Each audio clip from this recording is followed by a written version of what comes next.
Happy Lord's Day, everyone! Welcome to our online worship celebration. Sa mga pagkakataon pong ito, kami ay nagagalak na kayo ay makasama sa ating pagpupuri at pag-aalay ng pagsamba sa ating Panginoon.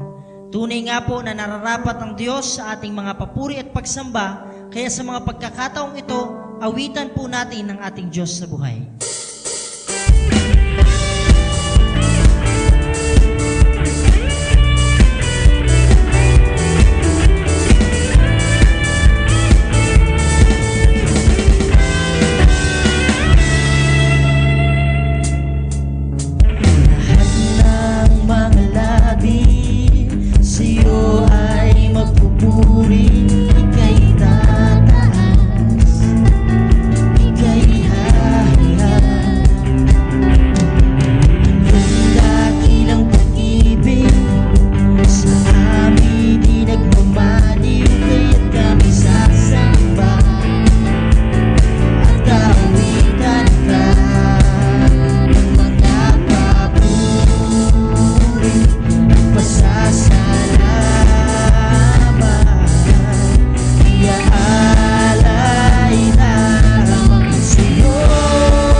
O Diyos, dakila ka, dakila kang talaga, walang katulad, doon ngayon at kailanman, sa'yo ang pagpupuri, pagsamba. Pagkat nararapat ka, sa aming pagsamba, o Diyos, dakila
iyong pagbabalik.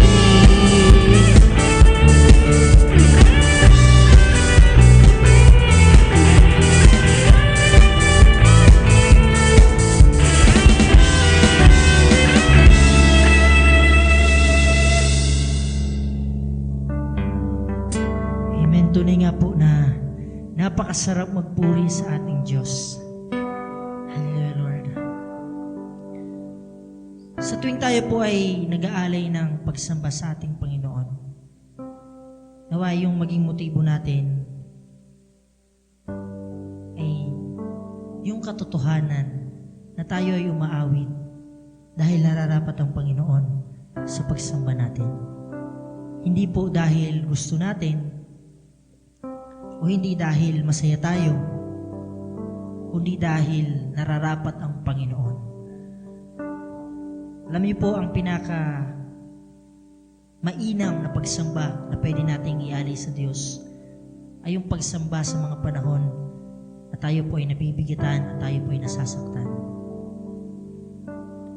Kaya sa mga pagkakataon pong ito, kung meron ka man pong nararanasan na kabigatan, problema sa buhay, ialay mo ito sa Panginoon at awitan mo ang Diyos at bigyan siya ng parangal sa iyong buhay. Hallelujah, Lord God.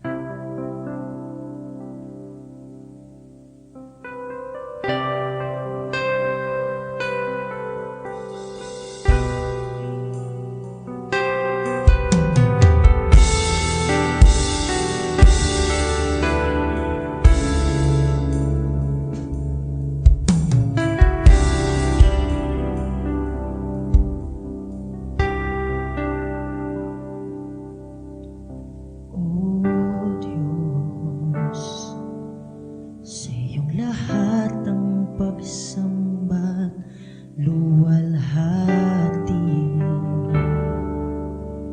maging ang pinakamainam kong awit ay aawitin sa'yo. O Diyos, ang aking isipan ay pagharian mo, at sa aking puso ay hindi na maglaho tanging pag-ibig sa'yo. Ano pa ba ang maihahandog ko liban sa buhay ko nanggaling sa'yo? Kung ano man sasabi, ito'y tangan at mga bagay na tinuring ko yaman, ito'y hindi pa rin sapat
ito'y hindi pa rin sapat sa alay na nararapat.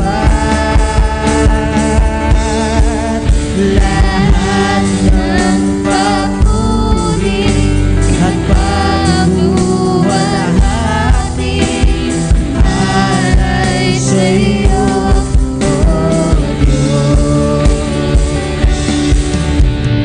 Ang aking puso at ang aking Buhay alay sa lahat ng papuri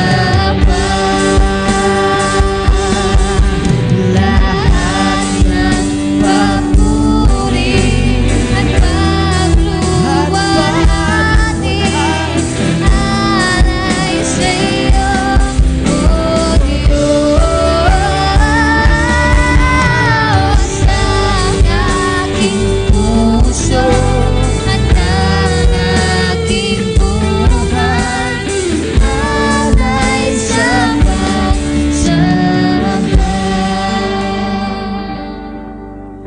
lahat ng papuri at pagluwalhati alay sa iyo, O Diyos.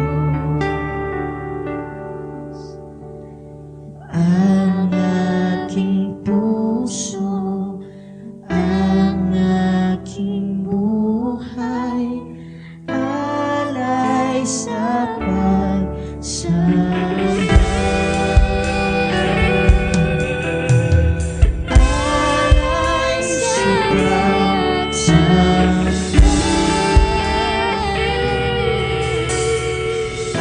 Alay sa pagsamba.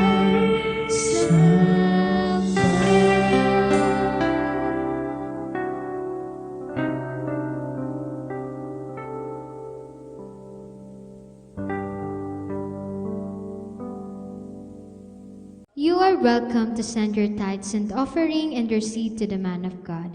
May the Lord bless your generosity and your support in our ministry.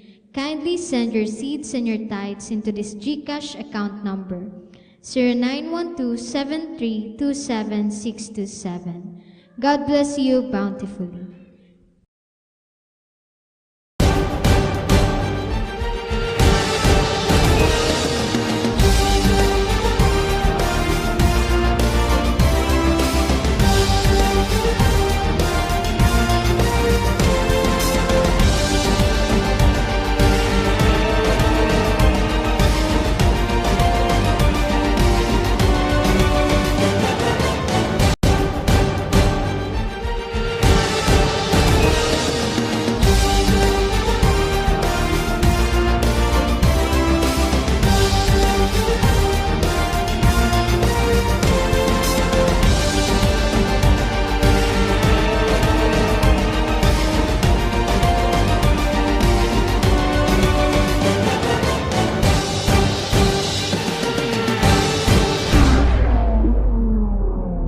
Happy Lord's Day po sa ating lahat. Welcome po sa ating online worship celebration at sa ating on-site worship celebration. Kumusta po kayong lahat? Sana po kayo po ay patuloy na napagpapala ng gawaing ito. Sama-sama tayong patuloy na magpuri at mag-aral ng mga salita ng ating Panginoong Diyos. Mahalaga po yung nais ko pong ibahagi sa araw na ito.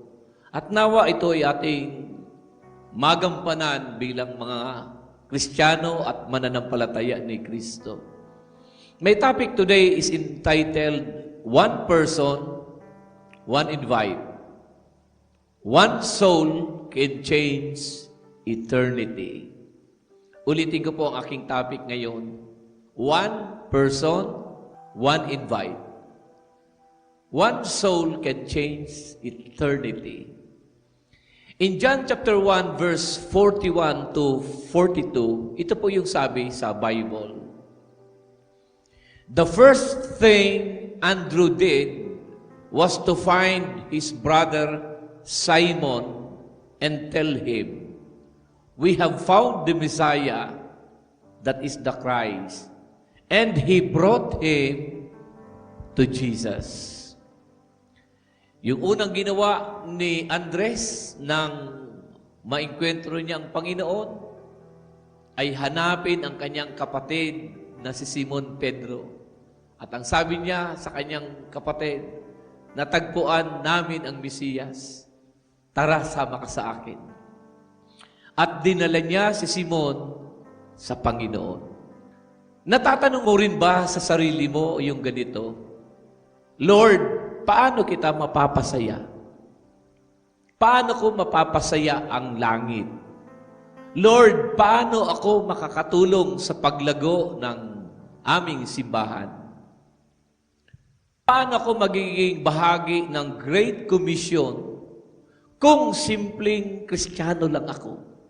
But what if I told you na one invitation can change one life?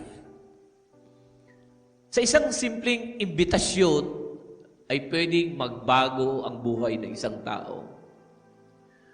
One life can change many lives for eternity. Ito ang katotohanan, mga kapatid. God uses ordinary people to bring others to an extraordinary Savior. Kaya ngayong araw, pag-uusapan natin ang kapangyarihan ng one person, one invite. Unang puntos, mga kapatid, one invite can lead to eternal impact. Tingnan po natin ang buhay ni Andres sa talatang aking binasa in John 1:41 to 42. Noong nakilala niya si Jesus, ang unang ginawa niya ay hindi mag-aral agad ng theology. Hindi pumasok ng Bible school. Ang unang ginawa niya ay mag-imbita. He invited Simon Peter, his own brother, his own family. Little did he know that invite would lead to Peter becoming a pillar of the church, a bold preacher of the gospel, and the one who led 3,000 souls to Christ in Acts chapter 2. Kung hindi nag-imbita si Andres sa kanyang kuyang si Simon Pedro, may Apostol Pedro kaya tayong nakikilala ngayon?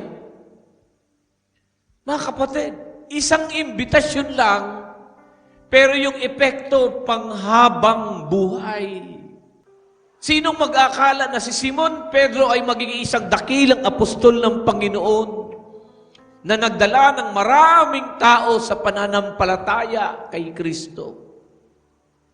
Sa Aklat ng Gawa, chapter 2, sa unang preaching pa lang ni Simon Pedro after the resurrection, unang preaching pa lang niya, 3,000 agad ang naligtas na nampalataya.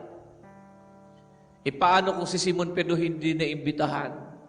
Hindi walang maraming kaluluwang maliligtas. One invitation can lead to eternal impact. Pangalawa, God doesn't ask for perfection, just participation. Maybe sinasabi mo, wala akong alam masyado sa Bible. Hindi ako marunong magsalita. Hindi ako marunong magpaliwanag. Baka mahiya lang ako. But God never said, be perfect before you invite. He just said, go and make disciples. Hindi nangaral si Andres. He did not preach. He simply brought his brother to Jesus. In-invite niya lang si Simon at dinala niya kay Kristo. You do not need to know everything. You just need to care enough to invite a friend, to invite a brother, to invite a classmate. Your invite can become someone else's encounter with Jesus. Yung simpleng pag-imbita mo, hindi mo alam, kapatid, na yung naimbita mo ay magkakaroon ng personal na enkwentro kay Jesus. At ikaw ang ginamit ng Panginoon. Pangatlong puntos, mga kapatid, Jesus works through simple acts of obedience. Jesus works through simple acts of obedience. Remember the story of the woman at the well in John chapter 4. Merong isang babaeng Samaritana sa may tabi ng balon sa aklat ng Juan, Kabanatang 4. Nainkwentro niya, nakilala niya si Jesus doon habang siya'y nag-iigib ng tubig. She met Jesus. And what did she do? Ano ang kanyang ginawa nang makilala niya si Jesus? Makilala niya ang Mesiyas, ang tagapagligtas. Alam mo ang kanyang ginawa? She went back to her village and invited everyone. Yun ang kanyang ginawa. Pagbalik niya sa kanilang bayan, inimbitahan niya yung mga kapitbahay niya. Sabi ng John 4:29, "Come, see a man who told me everything I ever did." Halika kayo, tingnan niyo yung mamang ito na sinabi yung buhay ko. Alam yung kwento ng buhay ko. At anong nangyari? Sabi ng Bible, many in the town believe in Jesus. Dahil sa testimony at simpleng imbitasyon ng babae, marami sa bayang yun ang nanampalataya kay Jesus. Mga kapatid, hindi siya leader. Hindi siya scholar. Siya isang simpleng babae na maraming pagkakamali din sa buhay. Pero ginamit siya ng Diyos. Bakit? Dahil naging willing siyang mag-imbita. Alam mo, kaibigan, kapatid, mga kasama ko dito sa church, gusto kang gamitin ng Panginoon. Maging willing ka lang mag-imbita ng mahal mo sa buhay. Maging willing ka lang mag-imbita ng iyong kaibigan, ng iyong magulang, ng iyong anak. At hayaan mo kumilos ang Diyos. Ito yung pang-apat na punto, kapatid. There is a soul behind every invite. Minsan iniisip natin, baka hindi pumunta o baka hindi interesado. Pero tandaan natin, hindi ka lang nag-imbita ng tao. Nag-aabot ka ng pag-asa. Nag-aabot ka ng buhay. Nagbibigay ka ng pagkakataong makakilala sila sa Diyos. Behind every invite is a struggling student, a depressed employee, a broken family member, a friend searching for truth. Hindi natin alam, kapatid, na yung taong iniimbitahan natin, meron palang matinding pinagdadaan ng problema sa buhay. Nag-i-struggle, baka ang ilan sa kanila gusto nang magpakamatay, gulong-gulo ng isipan, mali na yung iniisip at plano sa buhay. Pero sa simpleng, tara, punta ka sa church namin this Sunday, sama ka sa akin. Sa simpleng pag-imbita, maaaring mabago ang takbo ng buhay nila. You don't save people, Jesus does. But He chooses you to bring others to Him. Pinipili ka ng Panginoon na gamitin ka upang sila'y makasumpong sa Kanya. Panglimang puntos, mga kapatid, do not underestimate what God can do through one invite. Huwag mong i-underestimate ang magagawa ng Diyos sa taong inimbitahan mo. In Isaiah 55 verse 11, sabi ng Bible, "So is my word that goes out from my mouth, it will not return to me empty." Yung salitang lumabas sa aking bibig, sabi ng Panginoon, di babalik sa akin na walang nangyari. Mga kaibigan, mga kapatid, kapag nag-imbita ka, in faith, God moves. Kapag nag-imbita ka, gumagalaw ang Diyos. Hindi man sila pumunta ngayon, but the seed is planted. At ang seed na yan, ng pag-imbita mo, pwede magbunga, tumubo sa perfect timing ng Diyos. Sabi nga, one seed planted in faith is better than 10 intentions never acted on. Itong hamon sa atin, mga kapatid, hamon sa iyo ng Panginoon. Sino yung isa na nais mong imbitahan? Who is your one invite?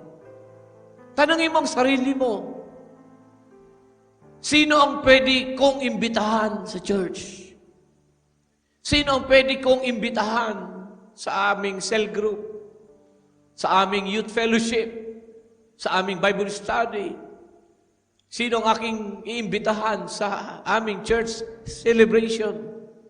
Maybe your best friend, your co-worker, your cousin, your neighbor, or even that classmate na laging tahimik.